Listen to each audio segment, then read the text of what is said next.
ज्या काळामध्ये जातीयता हे अत्यंत मोठं शस्त्र होतं, हत्यार होतं जातीयता, त्या काळामध्येही ज्ञानोबरांची वारकरी संप्रदायाची क्रांती आहे की 18 पगड जातीचे लोक सगळ्या जातीच्या बंधनाच्या भिंती तोडून एकत्र आले. स्वातंत्र्योत्तर कालामध्ये जातीयता निर्मूलन असं काहीतरी सरकारचं तुंतन चालू आहे आणि त्याचे बरेचसे प्रयत्न चालू आहेत, पण अजून काही जातीयता नष्ट होत नाही.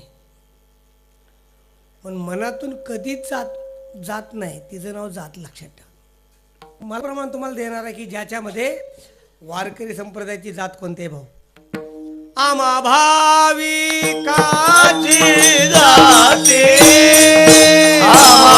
भाविकाची जाती एकविधाची श्रीपते एकविधाची श्रीपती अलंकार युक्ती अलंकार युक्ती सरोषकेची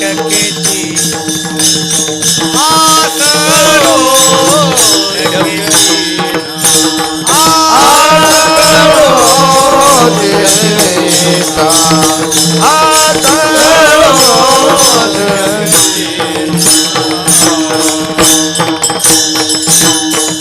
एका प्रमाणामध्ये तुकोबाराय आपल्या सगळ्यांची एकच जात सांगतात, बाकीचा विषयच नाही. लक्षात ठेवा.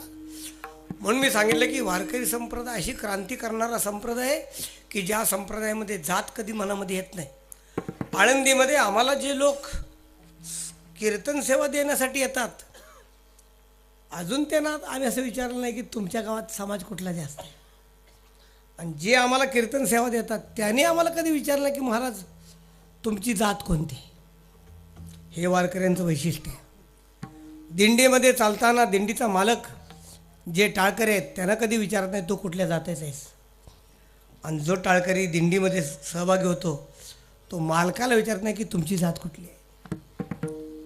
हे वारकऱ्यांचं वैशिष्ट्य आहे की जे एकत्र आल्यानंतर जातीची कधी चौकशी करत नाहीत. अगदी वेगळं सांगायचं म्हटलं तर असं आहे की ज्याला शास्त्रामध्ये बादरायणी संबंध म्हणतात ना, पण बादरायणी